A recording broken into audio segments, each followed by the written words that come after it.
Hello, welcome to another round of ANOVA. Now, I realize that at the start of Statistically Speaking, I sent around a list of topics, and we were not slated to be discussing Two Way ANOVA today. But I thought about my travel schedule, and since I'm going to be away for the next few weeks, I figured it was better to talk about ANOVA now while we have some memory of One Way ANOVA, which you all remember, I'm sure, and save some other topics for later. So that first part I wanted to confirm. Today I think is lecture number 8. So these first 8 lectures all form this series of contiguous weeks, but as of next week I'm out of country. So I'll be back on November 3rd, which means I think we can start on November 9th. So for now we're going to go on break. You won't have these sessions to come to every Thursday for the next few weeks. But November 9th we start right back up again. Everyone good on that? All right, and if there are protests and so on, we'll figure out what we want to do. Maybe I'll just post these online and you can watch them that way. So that's feasible. Okay, so today we're going to discuss Two Way ANOVA, and we're also going to venture into some very, very muddy waters with what we call repeated measures. And I'm sure you've already heard of repeated measures studies, but you may not have called them that. So we'll try to define these terms as we go on our merry way. So for our discussion, we're going to start with a nice talk about ANOVA, but this time, instead of having just one factor that differentiates our subjects, we're going to have multiple factors, thus the two-way rather than one-way ANOVA. Remember, we talked about one-way ANOVA as something like an apples, pears, and bananas. Are they or aren't they different by weight? Right? So that's an example of one factor with different levels, apple, pears, and bananas, differentiating the candidates. You can have, however, multiple ways, multiple features that differentiate them. That's what we'll discuss today. And then we're going to talk a little bit about repeated measures, because repeated measures data sets can be analyzed by ANOVA so long as they meet all the expectations of ANOVA, which can be a little extreme.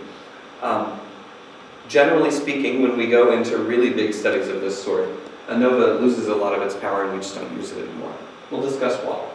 And then we're going to talk a little bit about programming today. Now, I said programming earlier, and someone said, why would we be doing programming? And I want to point out, you've already been doing programming, because if you've been working in R and assigning values to variables and making decisions and running tests on that basis, you've been doing programming. But we're going to do a little bit of more advanced stuff today, and I wanted to introduce those functions a little more carefully. All right, so let us start with what is two-way ANOVA. What if you had multiple independent variables that all contributed to the value of this dependent variable? So I've given the example of IQ. Does anyone know why IQ has been in the news lately? The President of the United States challenged his Secretary of State to an IQ test and said, "I'll win." All right, so some people clearly believe that IQ has a lot to do with being right. In this case, let's think about its more typical definition, which is to say innate capacity for retaining knowledge, for pattern recognition, for all that. So we have innate capacity for doing well academically.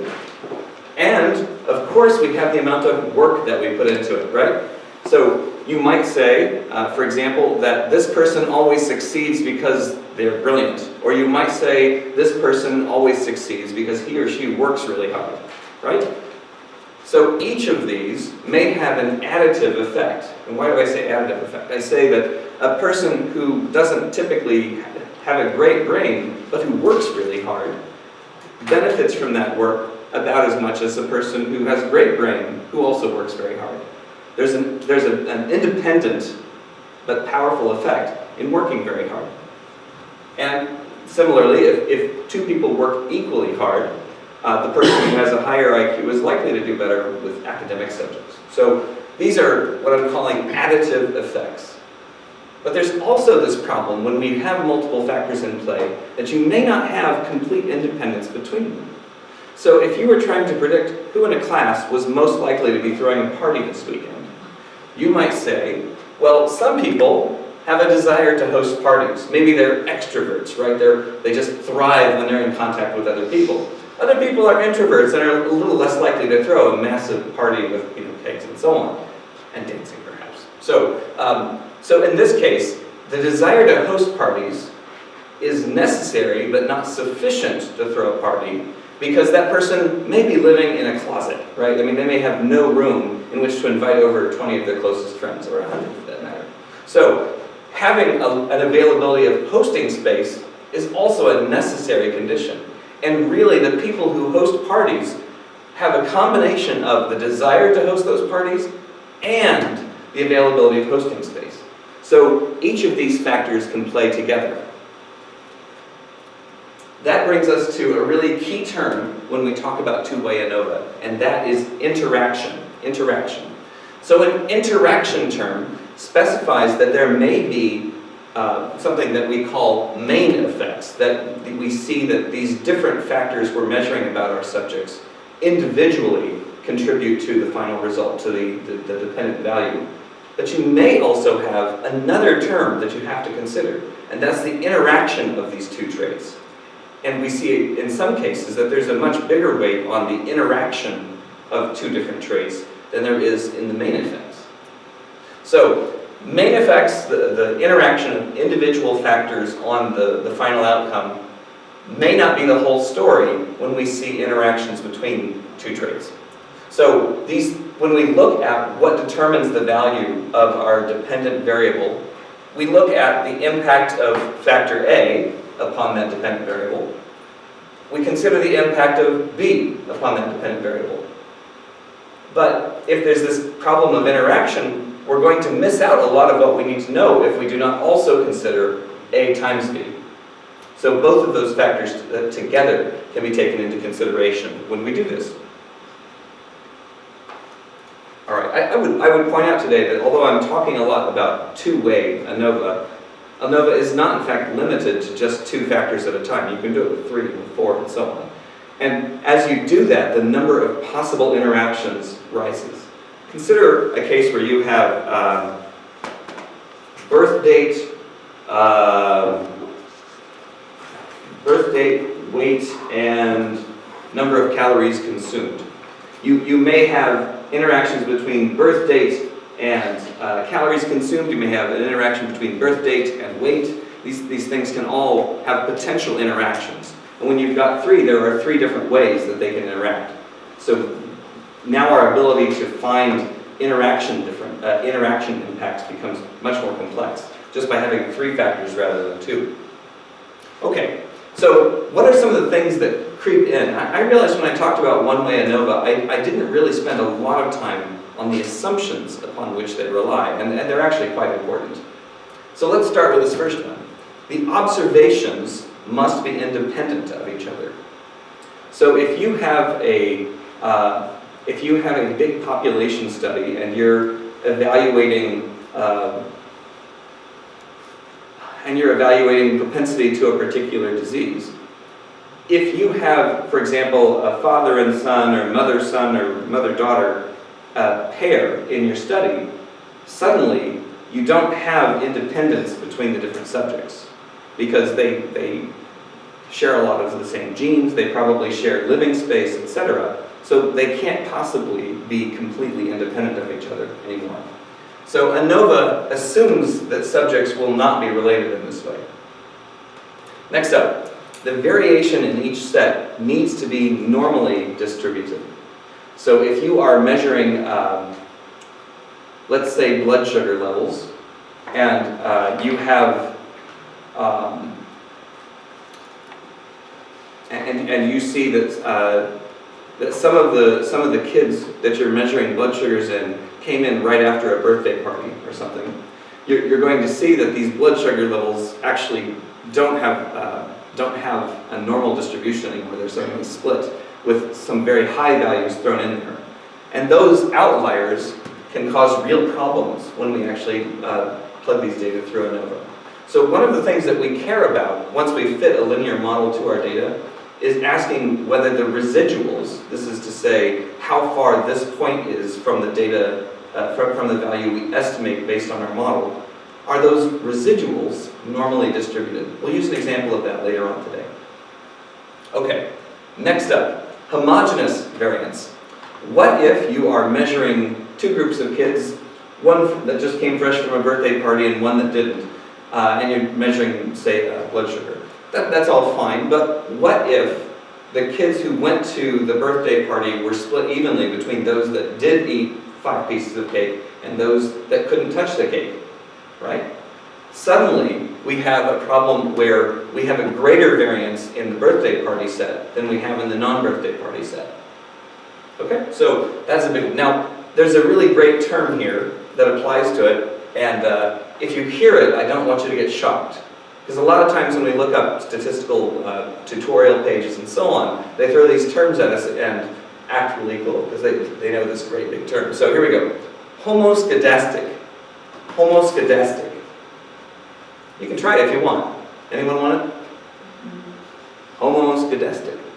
That's fine. All right, homoscedastic. So that means homogeneous variance. We have the same amount of variance in this study group as we do in that study group.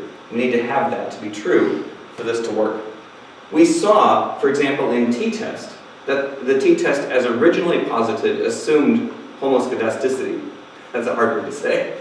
But there are corrections for t-test that allow for a different variance in this group than in the other group. That doesn't really exist in the same way for ANOVA. So if you see very different variance in one test group rather than another, ANOVA probably won't give you the result you expect. Okay, so why did I get sort of excited when I talked about repeated measures? Probably the first of these is that so many people do stuff like time course studies, right? You do a measurement at 1 month and 2 months and 3 months and 4 months and so on. So that's great. You can do stuff like that with ANOVA. There are some pretty big limitations to that.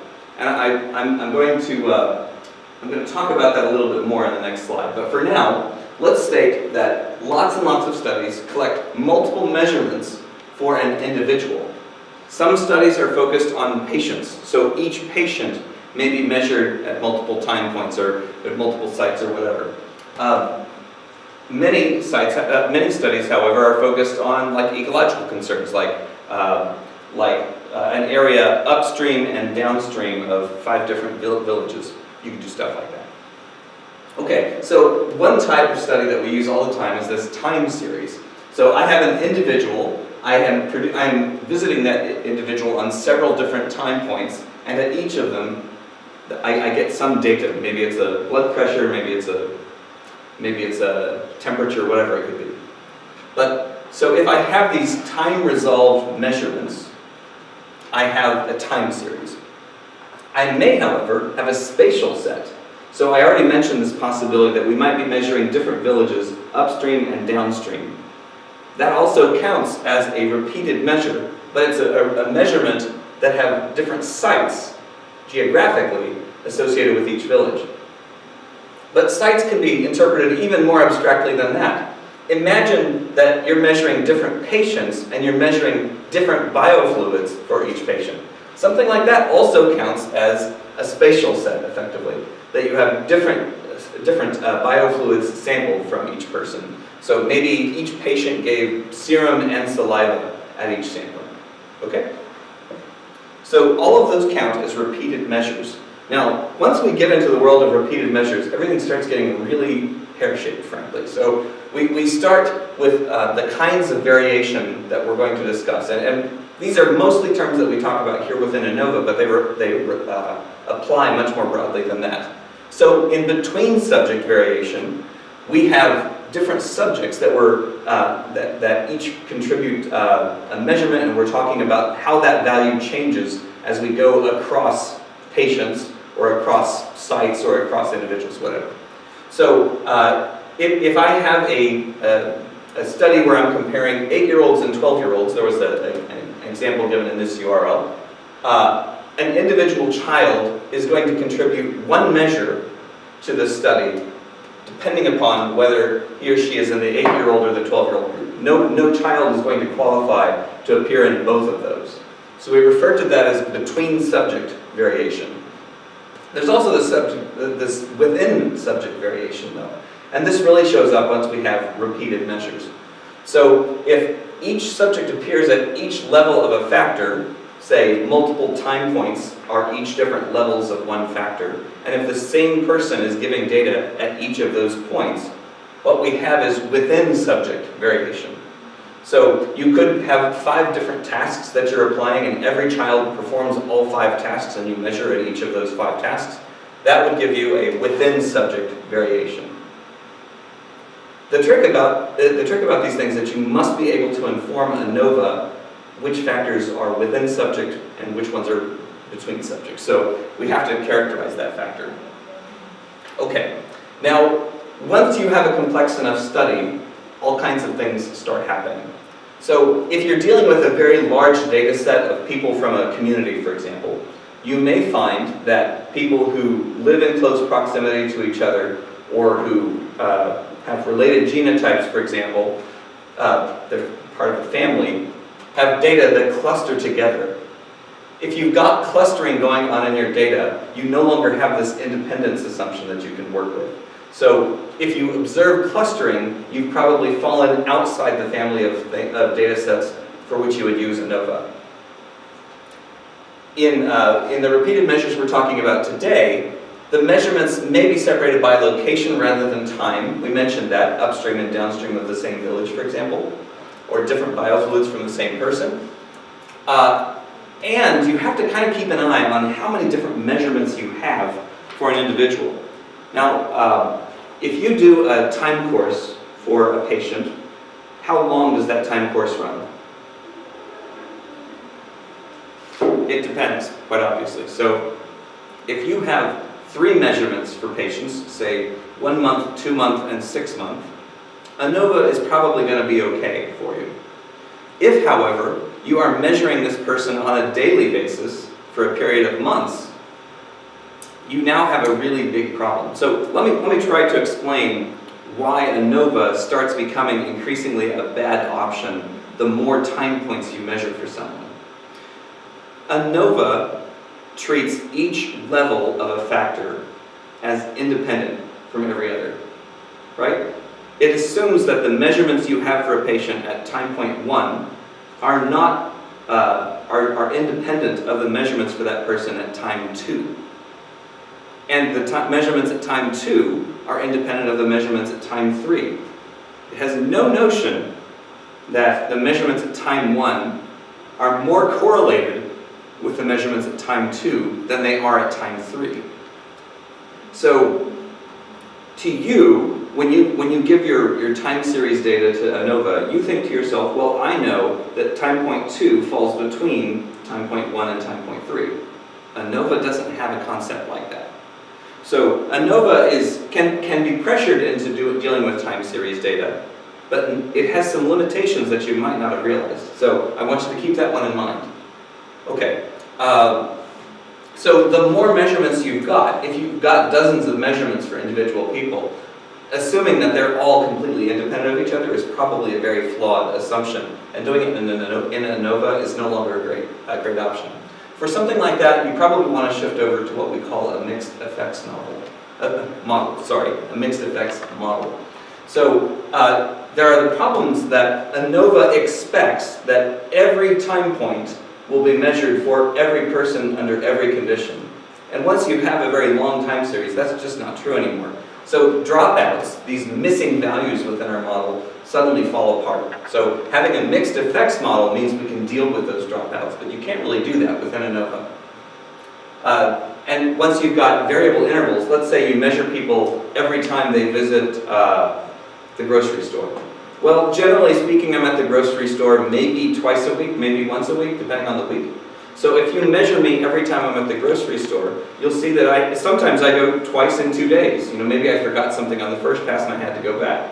Well, if those values are very close together, we expect them to have a great deal of correlation to each other. If those measurements are a month apart, they're going to have less correlation to each other. So we see that autocorrelation suddenly becomes necessary for being able to evaluate this degree of similarity between measurements. Can you see why two-factor ANOVA and repeated measurements kind of worried me a little bit? It's got a whole lot of extra factors in play that we need to be thinking about. Okay, now we're going to talk about some technicalities, and I want you to understand these because if you ever get into a place where you must talk to a statistician, and I think lots of us produce data sets that can really benefit from a talented model builder. So at some point in your research career, you're probably going to need to interact with a statistician. So one of the things I would start you with is this concept of deep or wide.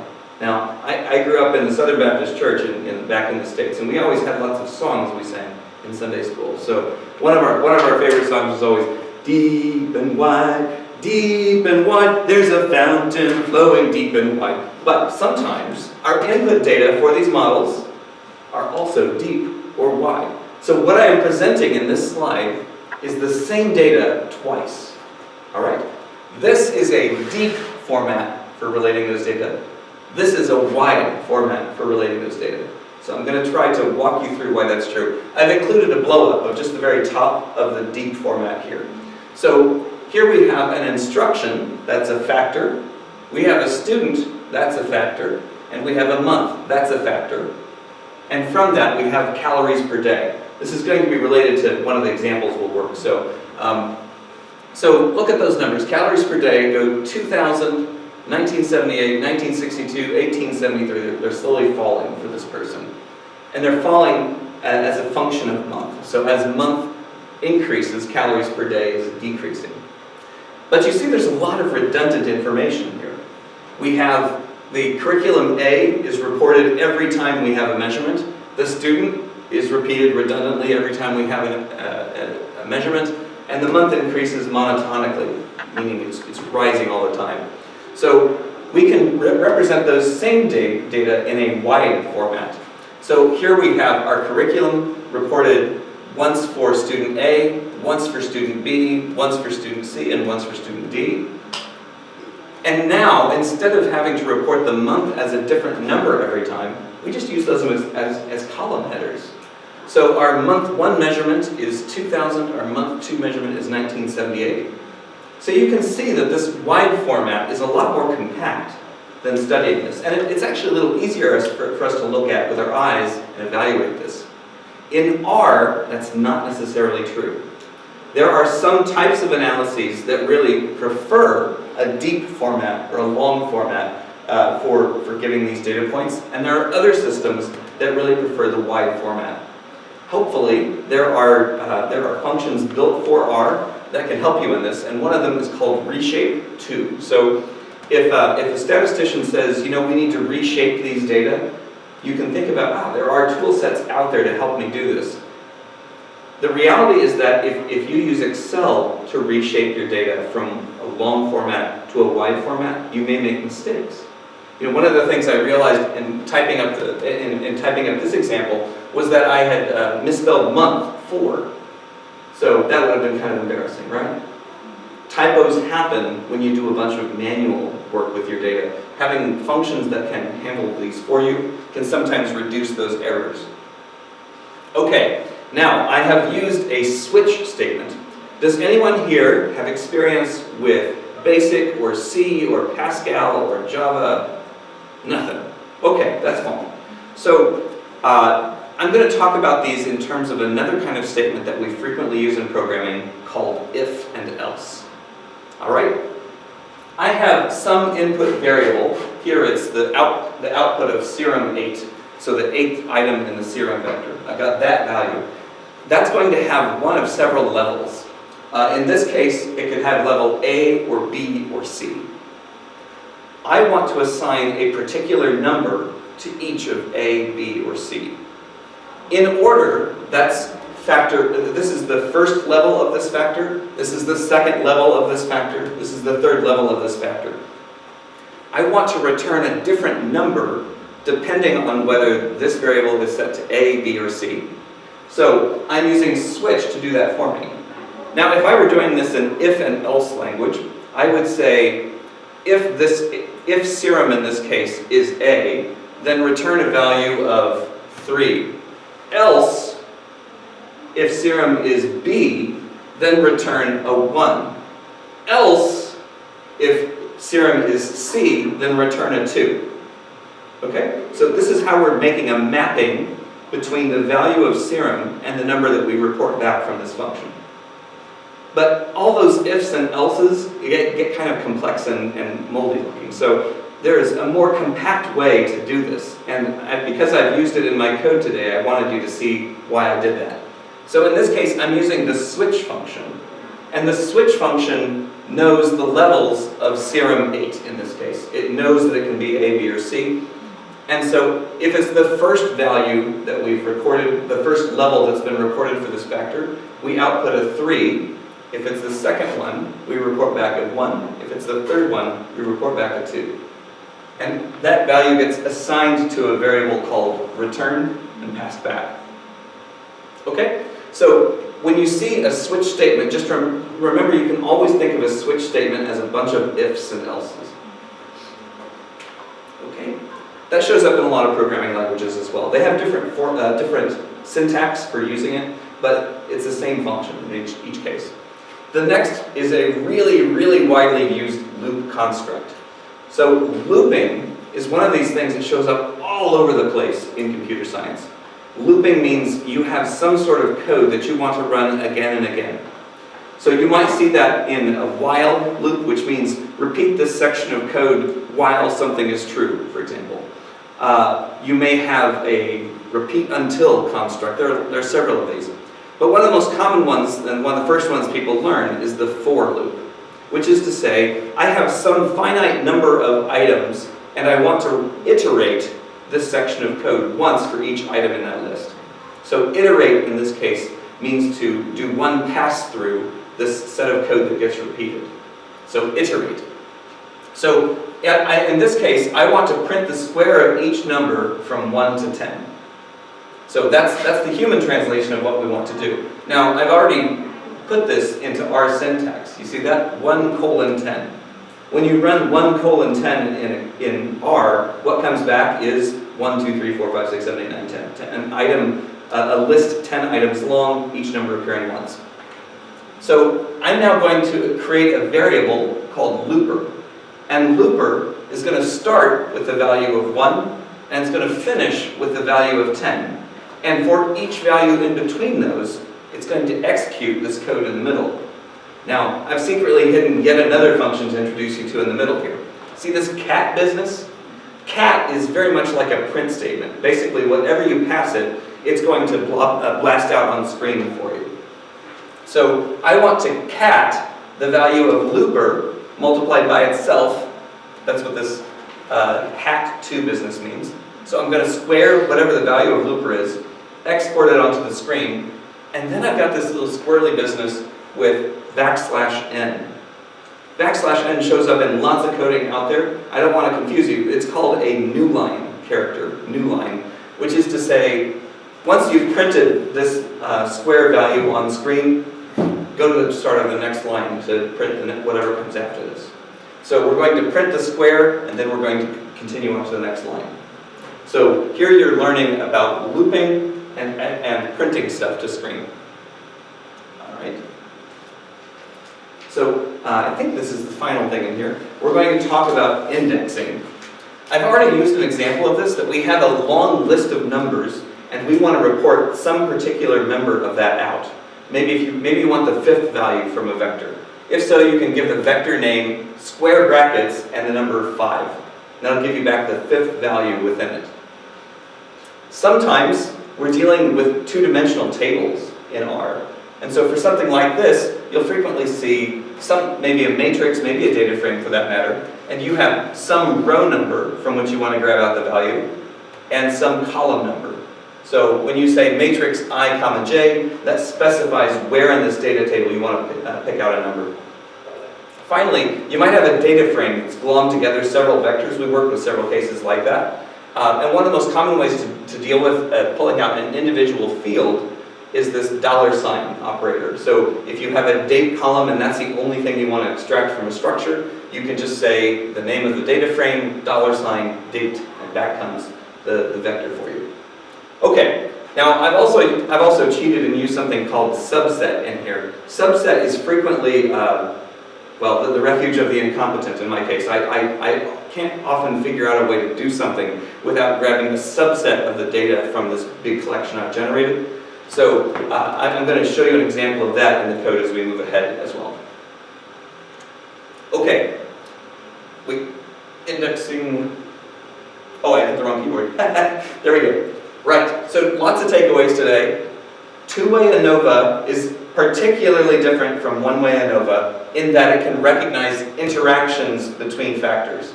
That doesn't really come into play when we do one-way ANOVA because you've just got the one factor. So we can detect main effects, which is to say how much each factor individually contributes, and we also can get interactions that show these cross-sections where multiple factors need to be known before we can know the impact. ANOVA for repeated measures will work if you can produce a suitable model to work from.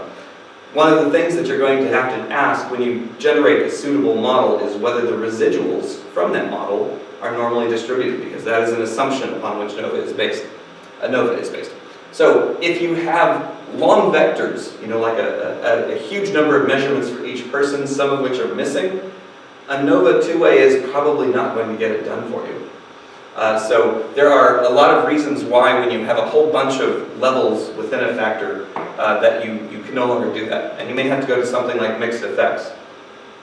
In my view, mixed effects models are not an introductory subject in statistics. I don't feel qualified to compute them myself, so I'm not going to go there with this class today or in the future. Okay, so R has lots of features for loops and logic, and these are very characteristic of all programming languages. Just because I've given you the example of switch in R does not mean it's not relevant to all kinds of other languages out there. Now ideally, I've left myself at least a half hour, I left myself 22 minutes, to talk about programming, because we're going to look through 3 different examples in ANOVA, and it's a lot of code, so I want to walk through those carefully with you. So maybe the camera will end up dancing around a little bit on this part. Okay. Okay, so let's clear away our slides. Hopefully you're still able to look at the Google Drive and grab out slides and data sets as we go. I uploaded those about an hour ago. Okay. Were you able to get the text file? Anyone missing it? Can I help? Okay. All right. Well, let us go ahead to move through an example. We've talked about a variety of ways in which we can dump data into R. So one of the things that we can do is to simulate data. I do that a lot for a reason, and we'll talk about it later on. But in this project, we are going to introduce some external data through a script, essentially. So I have a script. It's not showing the left edge, so I'm going to pull it in a little bit. Okay, so it's defining a variable called input, and you see it's getting this big blob of text dumped into it. Still going, still going, still going, still going, and there's the end of it. So we're going to create a variable that holds all of that, and then we're going to translate it into a table. Okay, so we're going to create a data structure called Rattlers. This is an experiment with rattlesnakes. Anyone ever see a rattlesnake? If you're in the American Southwest and you hear that characteristic sound, get away. Those things are nasty. So we're going to read a table through a text connection based on that file. This is just another way you can introduce data into R. It's generally speaking a little easier to just export a CSV from your spreadsheet to read it in here. Or even better, to get the data contributed to you as a CSV in the first place. So we're going to read this input variable. First off, we have to give that information to R. So let me start up. I'm going to grab all the way from input down, down, down, down, down, down, whoop, to here. Copy that to the clipboard, and then I paste that in, and now input, the variable input has all of that nonsense in it. And you can see that one of the things I talk about is already happened here. So we see these \n characters showing up in the variable input that we created. That \n is a new line character that says, I'm done with this line, start the next one. So we input what looked like a table to us, when it showed up in the variable, it no longer looked that way because it had all these formatting characters in it. All right, I'm going to make this a little smaller so I can actually see the left edge of the screen. Okay, so next I need to translate that string into a table. I'm just going to grab the comments and everything, copy that, and paste it. So, did it work? What's my favorite command? Summary. Summary, thank you. Alright, so we're going to do a summary on the Rattlers thing. And some things happen. So, it's now interpreted these fields as field headers. One was called ID, sex, genotype, and activity. We have this ID vector is being treated as a bunch of numeric values, so it's given us things like median and mean. We have 24 females in this collection, we have 12 males, we have different genotypes, 3 different genotypes to work with, and we have different activities. Now, we've already violated some problems with ANOVA here. So I would start by noting that in genotype, we have 3 different genotypes. Are these entirely independent of each other? What does it mean, FF, FS, and SS? What are F and S for this gene? Did I hear the word alleles? I thought I heard alleles. Those are alleles. So at this particular genetic location, you could have the F allele, or you could have the S allele. Well, these rattlesnakes could have the F or the S allele. So the FF allele and the SS allele, those are independent of each other. But this FS is the heterozygous variant. We have one F, one S. And as biologists, when we see that, we immediately think to ourselves, I'll bet FS shows up somewhere in the middle of FF and SS. Do you see it that way? Is that crazy? That's how I see it. Okay, so we believe, given that we're running ANOVA, that these 3 levels are independent. So if you're going to press ahead with ANOVA, you should think for a moment, am I actually satisfying all the assumptions? Here we know we've already violated one assumption about ANOVA. Hopefully it's not going to punish us. Okay, so on we go. Now, next up, what kind of object did that function produce? Sometimes we don't remember what the variables are that we've created. In this case, we can use the function class to do that. And we see that it reports that what we've produced is a data frame. So one of the things that we probably should realize, if we're expert in R anyway, is that it's not going to produce a matrix from this, because a matrix can only have variables of the same type. And here we're mixing types.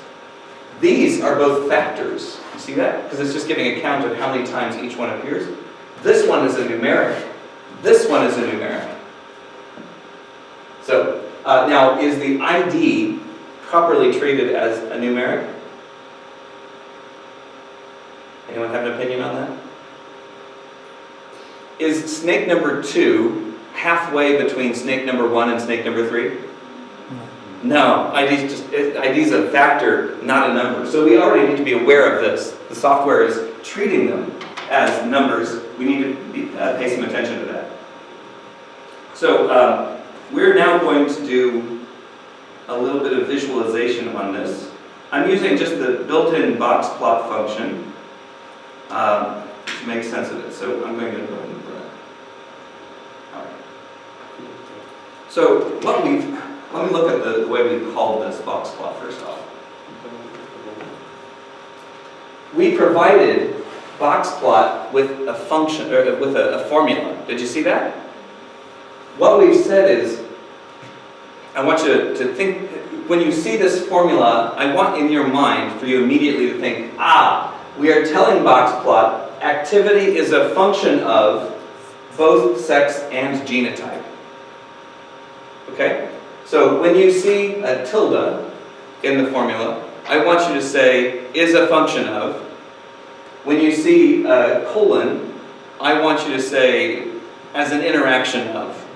So activity is a function of sex in interaction with genotype. Is that all right? All right. We're providing it Rattlers as the object it's going to draw from. We've given it a label for what it should say on the y-axis, and let me see the rest of it. Oh, we've given it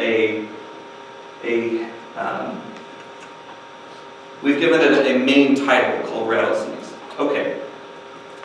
So activity is a function of what? Of sex and genotype. Yes, of an interaction between sex and genotype. So when we look at the image that popped out of this, sorry that the y-axis is falling off. I want to point out that we have female.ff, male.ff, female.fs, male.fs, female.ss, and male.ss. Now, where did those come from? From the alleles, from the interaction. Okay, so yes, the FS and SS and FF, those are all coming from different levels of genotype, FF, FS, and SS. Okay, this, however, this male and female business is the gender of the snake. We told it that activity is a function of the interaction between these two fields. Correspondingly, boxplot has done this combination of every level in sex with every level in genotype. You see that? So we had male and female snakes, and we had three different genotypes to work with. So it's given us every combination of sex and genotype. Great. And we see that we have different ranges of measurement at each of those levels, or at each of those combinations. Okay, back to our script. What do we do next? Now we need to model the data into a linear model.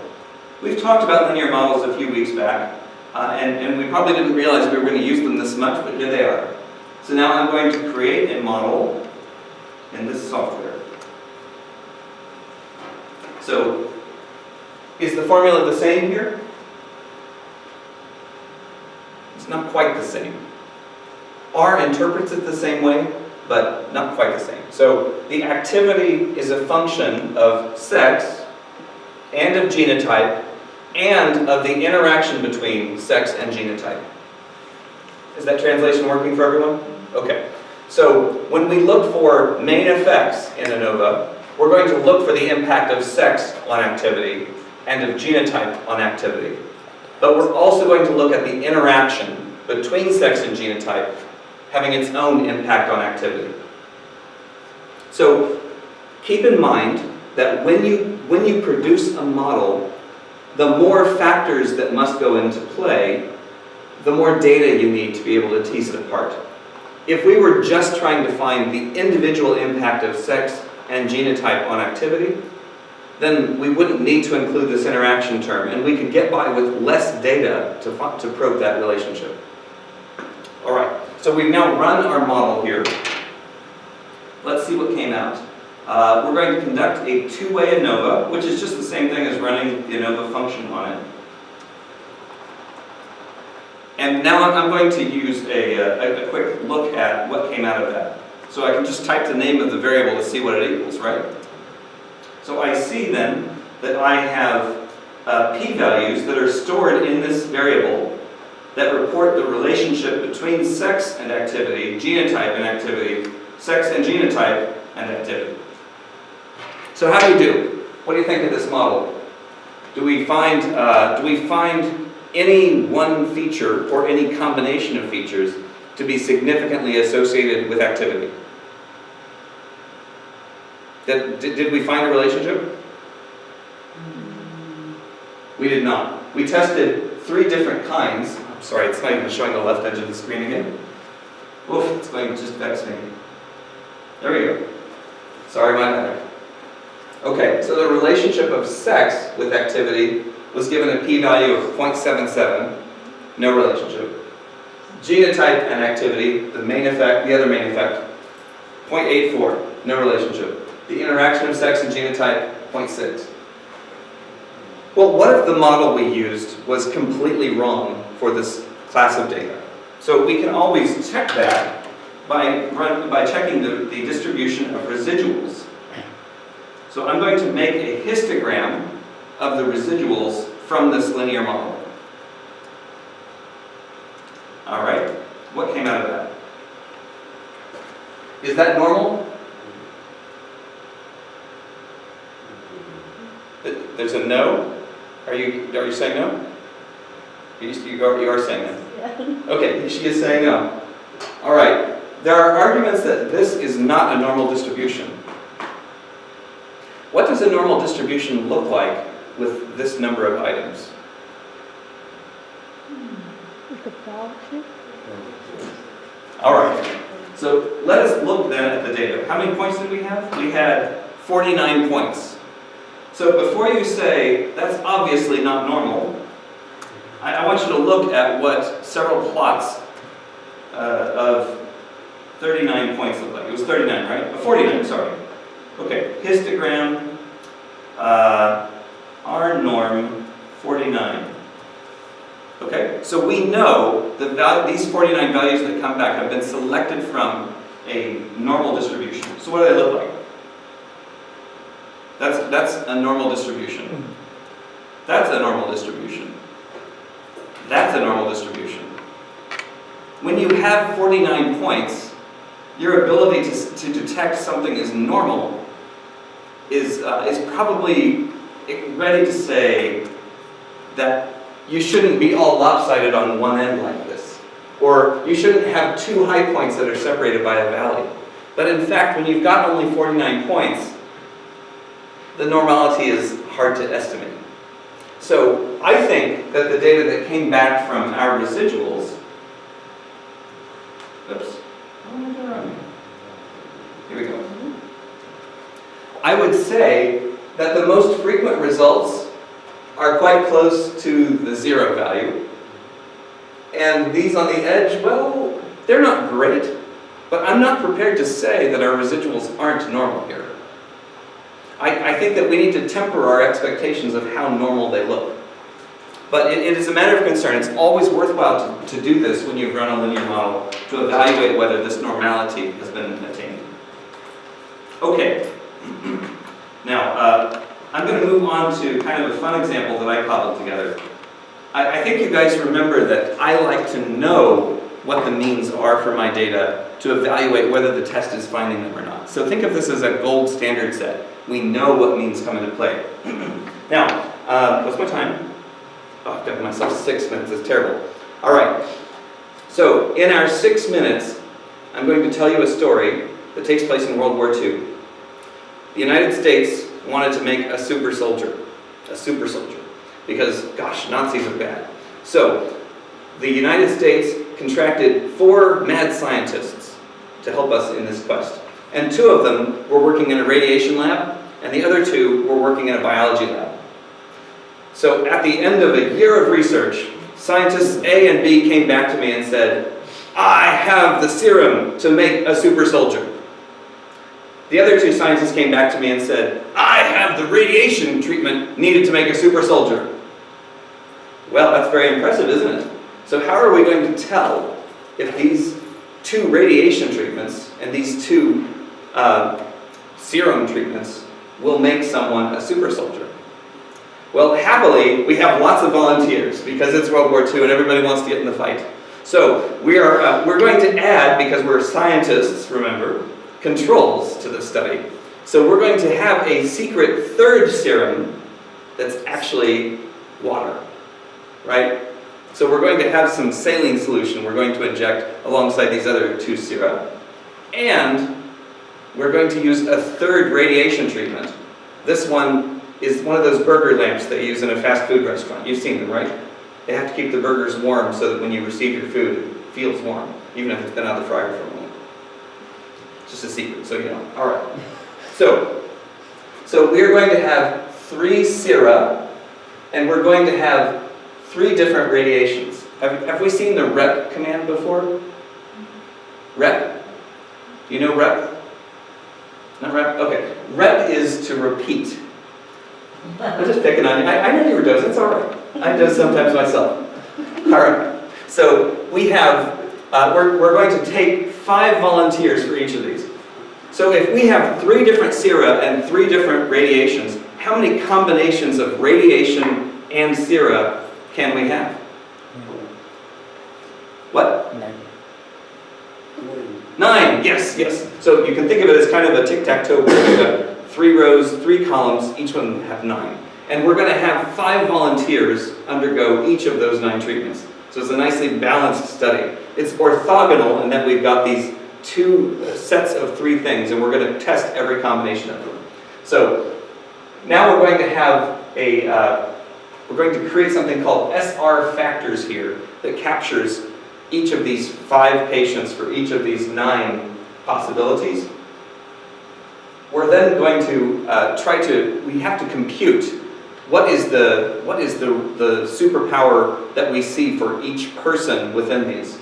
All right. Now I'm going to try to walk through this a little carefully here. Oh, I'm sorry. I actually said 10 subjects. So we've got 9. So we've got 90 different people that we're going to subject to this awful, totally non-ethical experiment. All right. Great. Anything to fight the Bosch? So now we're going to grab all this stuff. I'm going to just run up to this for loop. You remember the for loop, right? We talked about that just a moment ago. Okay. I'm going to get rid of this plot for just a moment. Open that up nice and large. Okay. I'll just do it. Great. So we had a variable that is set to the number of subjects. We've specified 10 people in each category. We have created serum to look like that. What does it look like once it actually evaluates that, though? Serum. I just typed serum by itself. So I told it to repeat serum 3 times for each subject, because we've got 3 different radiations. So serum, once we kick it out, says ABC, ABC, ABC, ABC, it just keeps going, ABC. So that's what serum is when it starts. Next, we've got radiation. What does radiation look like by itself? X, X, X, Y, Y, Y, Z, Z, Z. You see that? So we told it to repeat X 3 times, we told it to repeat Y 3 times, we told it to replace Z 3 times. Then, here's a weird bit. I've used a data frame to glom together this vector and this vector. Well, isn't that kind of squirrely and weird? I've got a long vector of 90 serum values, and I've got a short vector of 9 radiation values. So how is R going to deal with binding together 2 columns that have completely different lengths? Well, the good thing is that it knows how to repeat these for us. So SR factors, you see it has 90 rows, and it's just repeated this XYZ set every time it needed to. So we've got 90 rows, and the XYZ, XXXYYYZZZ motif just continues all the way down the list.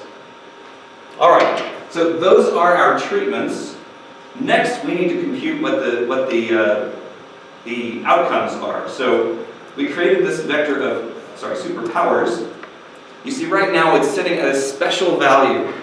Frequently, when you give R a complex data set, you find that there are NA values in it. And this means not applicable. So this is effectively not a number. We're going to overwrite each of those values in turn. So our next stage here is to loop through each of those 90 treatments, and then we're going to use the switch statement to create a serum multiplier, to create a radiation multiplier, and then to add those effects together, plus some random noise. You see this? So I'm going to run this loop. How long do you think it'll take to compute 90 superpowers?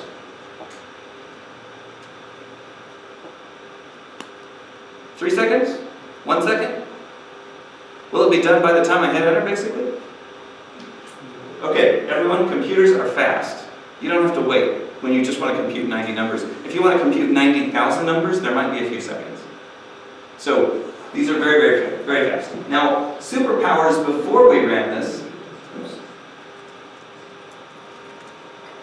was 90 not applicable values. Now, look at all these values that have popped out. So what it's done is to look up which of the three values each serum was associated with, each of the three values that each radiation was associated with, and added some random noise. We are simulating data with known mean differences and a known amount of variation. Okay, so what came out of that? We're now going to use that same box plot. So we're going to, oh my goodness, this left edge thing kills me every time. So we have a box plot. Superpowers, how do I interpret a tilde? Function. Are a function of a combination of serum and radiation. The data will come from this SRP data frame, and we're going to just add some labels. So I need to create this new data frame that combines our old serum and radiation with superpowers.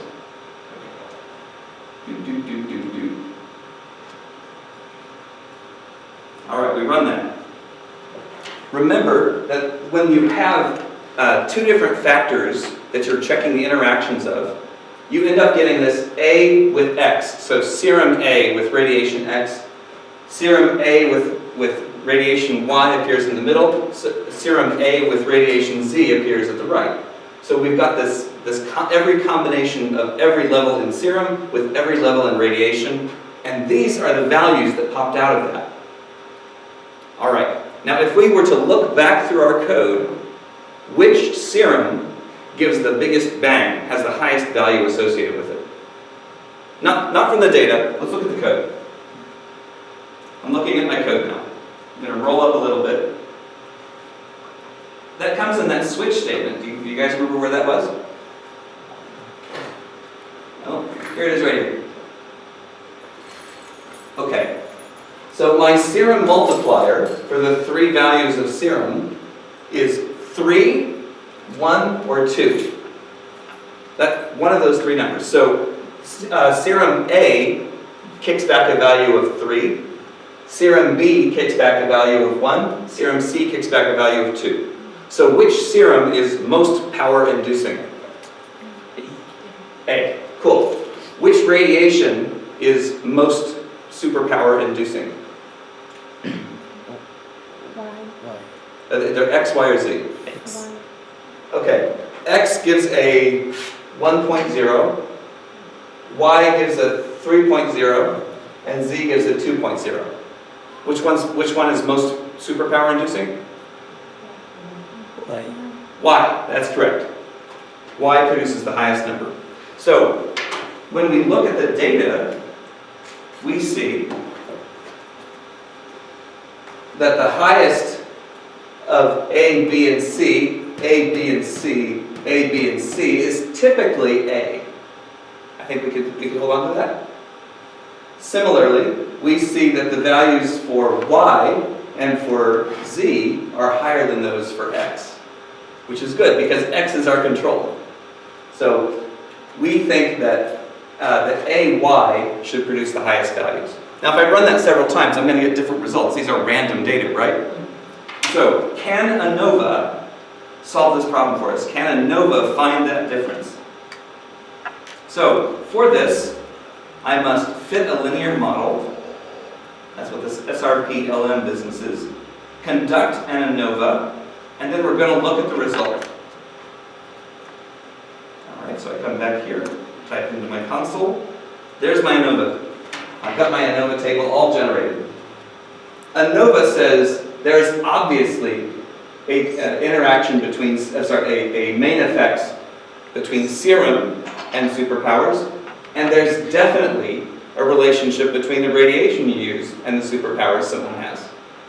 Is there an interaction term? There is not. P-value is 0.122. So no interaction in this case. Did we expect one? Let's look at how serum and radiation are combined for real.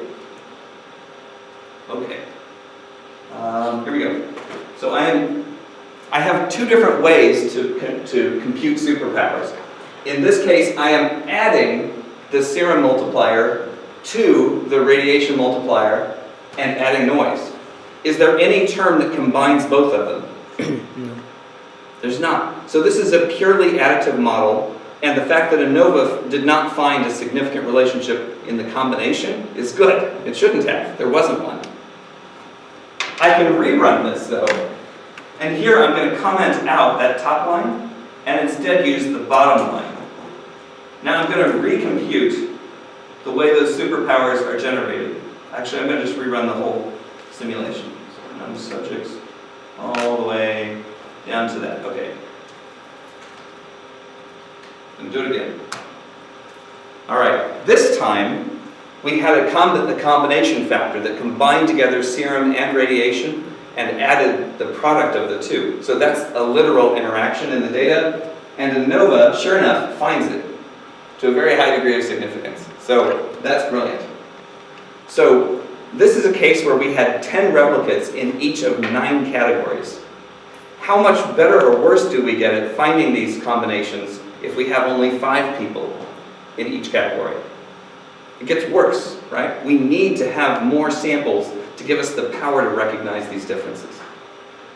Okay, and there's a third example in the code. I'm not going to go through it right now, but I hope that this has given you a little insight into what ANOVA two-way can offer that ANOVA one-way cannot.